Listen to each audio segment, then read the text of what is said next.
Hey, what's up, guys? You know me. Figure I would do a little quick for 3 Osprey books. I actually got these a while ago. I got these during the summer of the Psyopocalypse, if you know what I'm talking about. When I had quit the job I was at because I had had enough of these idiots. So,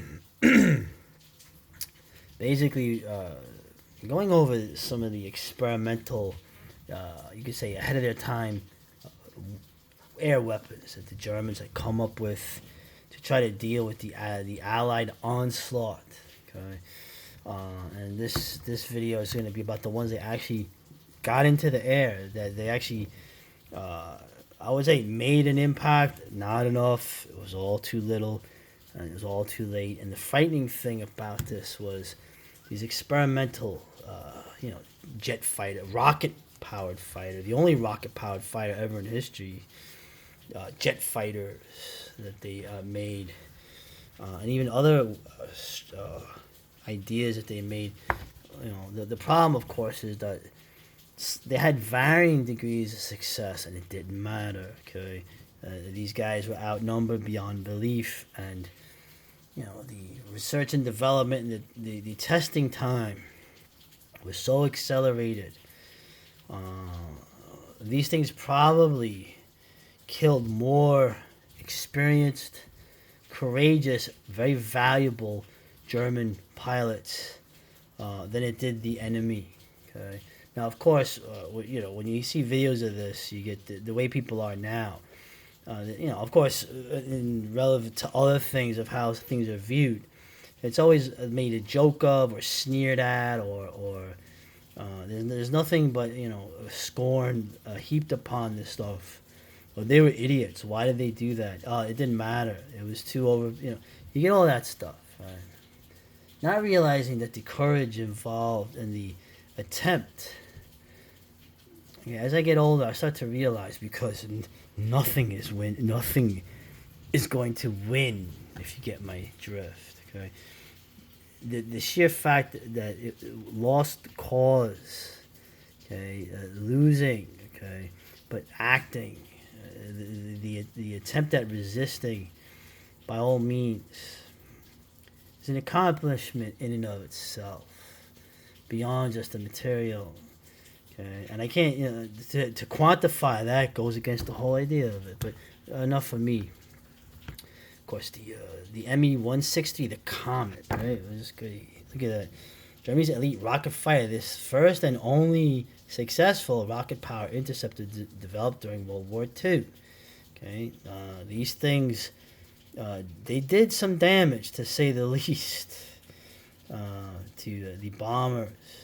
Not enough, and a lot of these, crash landed, and the rocket fuel was, as you can imagine, very volatile. It killed a bunch of, like I said, brave pilots. Okay, testing her.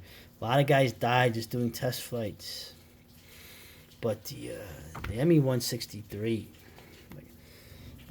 it's just the fascinating thing, of course, is that in the end, rocket powered, but it's essentially a rocket powered glider. Okay?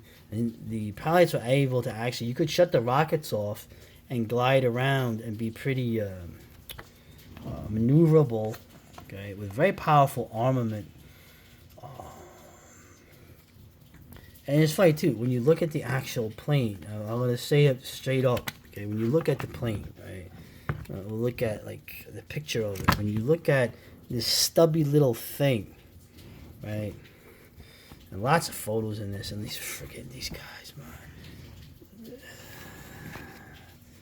Yeah, well, those are, to be, I think these are American pilots.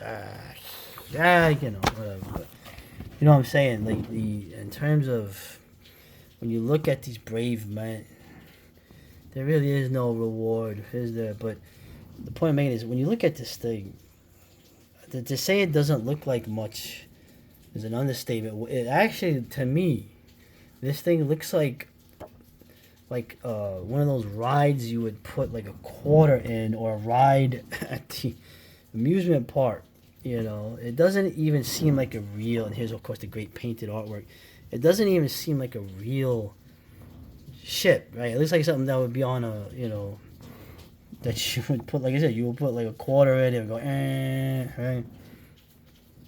But man, the speeds, these things were hitting 600 plus miles an hour, making them the fastest things you ever had. And that's what made it sometimes difficult for these guys. They had to adjust when they would do a run. They were going too fast with their 20 millimeter and later 30 millimeter cannons. Right? And the fuel would be used up real quick. Okay, and landing was always an issue, and like I said, a lot of these blew up. But these did shoot down, a number of bombers. Not enough. And like I said, when you were out of fuel, you had to glide back, and then you were easy pickings for the vast numbers of P-51s to get you. You know. Yeah. Yeah, to have a real pair of balls to get in this. So now we go to this one. Now this jet, the Volksjager, right? The People's Hunter, right? Now you see in the Tigers of Terror book, you actually see the women flying these planes where the jet is on the top. Like you look at where the jets are, right? You look at the Me-262, which was the biggest, the most numerous jet fighter they put into battle. And the jets, you have two of these on either wing, but the HE-162, it's at the top. Okay? And then we get some proper pictures here. Okay? Yeah, these things were these things were still test flying by the time the war ended. This thing was, like I said, the People's Unit. It was meant to be trained for pilots with not a lot of experience, and essentially this stuff is made out of, as was mentioned to me, plywood. Ooh. Still, like I said, I think in the last day of the war, one of these shot down a British airplane. But like I said, a couple of these were shot down just test flying, apparently. Anyway, not a huge success, but it could have been. Right?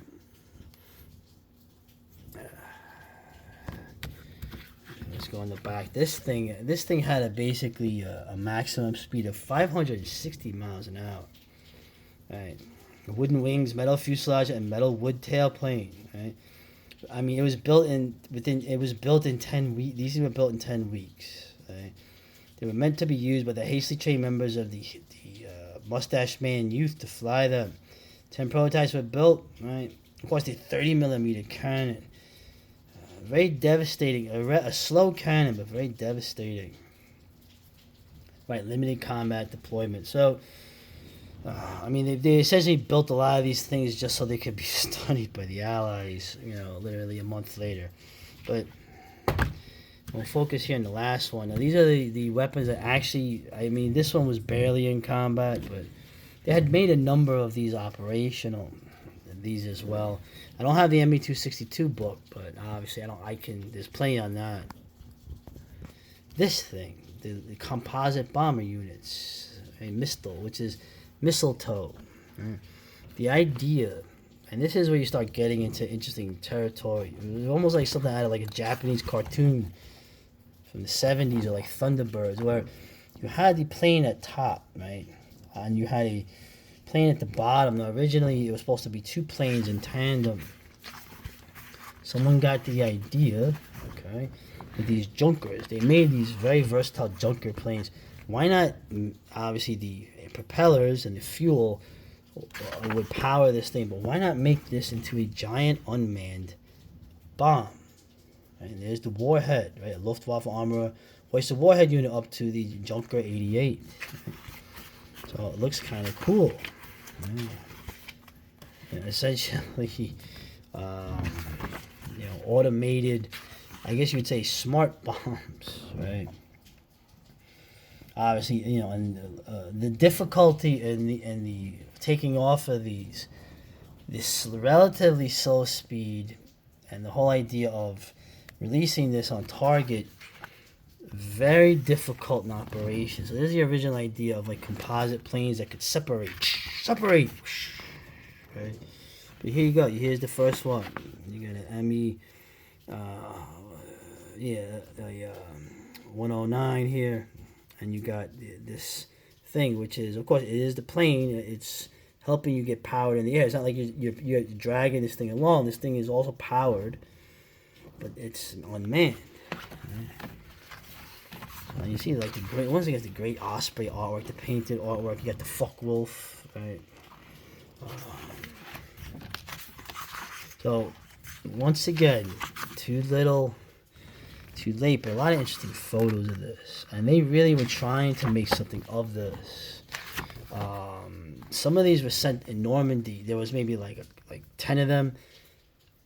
They were so outnumbered. A few of these actually got shot down, just being swarmed on. Okay? And obviously the pilots many who, once again, the real issue here, you had a bunch of really talented aces who had the courage to volunteer for this stuff because they didn't have anybody else. And they got killed, not just in the test flights, but they got killed even just transporting these things to other fronts or going on missions for the first time. And these guys were killed. You only have so many guys. Essentially, the most successful use of these was in these battles at the end in the East. Where the only successful one, really, they actually hit a bridge that the Russians were going over. But the bridge, it didn't fall. Makes you, well, anyway. Like I said, other people are laughing. They think it's great. I think it's tragic. Why? Because I'm related to this is my blood, right? I mentioned that before. I'm sick of, there's no justification that it, man, fuck you. So, I had it with you. And I'll read a little passage just to end this whole thing, right? So this guy's here. Alright. He was flying one of the Mistels, right? Let's see. Okay, here we go. During Rito's attack on Kustrin, the forces on his aircraft were so great that after separation, he flew back to his base in a crab-like manner since the wing of his Focke-Wulf 190 was twisted on one side. At such a diving speed, the connection between the two components had distorted and buckled. Right. Following separation, Rito found himself dazed and flying upside down low over a forest on the east bank of the Oder. Oh my god. He completely lost his sense of direction and had to reorient himself to his return flight. As he gathered his senses, he found himself flying over a column of refugees, fleeing west. It was dark by the time Rito returned to Strasbourg, and he made a side slip landing because of damage occurred to the wing of his fighter. Right? On landing at Strasbourg, I went to report the results of my attack to the control room. Right, so he had he made his attack. Right, he had an escort guy fly him. Right, he pressed the button here. Right, the lower component hit the section. The 3-section bridge was exploded. Right, so now he's disoriented. As he lands there, a young fella in flying overalls was sitting there on the table.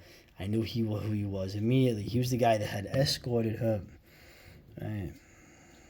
Originally, when he was flying there, he was shocked. This guy got behind him in a BF-109, and he waved to me and was laughing. So now he meets this guy later.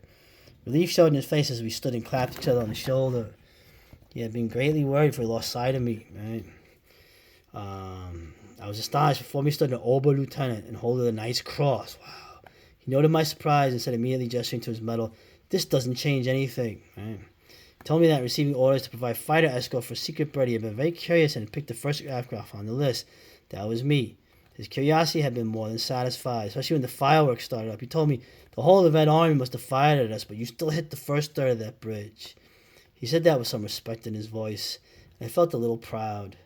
We had more than one drink that night. Right. So, but, this is April 1945, so we know how this ends. Whatever. It was an interesting attempt, all these things. They tried, man. It just wasn't enough. But it doesn't change the courage and the cleverness of trying. You know, you want to call it Faustian? Yeah, let's retire that word, huh? So let's just call it guts. And all respect to these men, the architects and the pilots. Whether it worked or not is irrelevant. Later.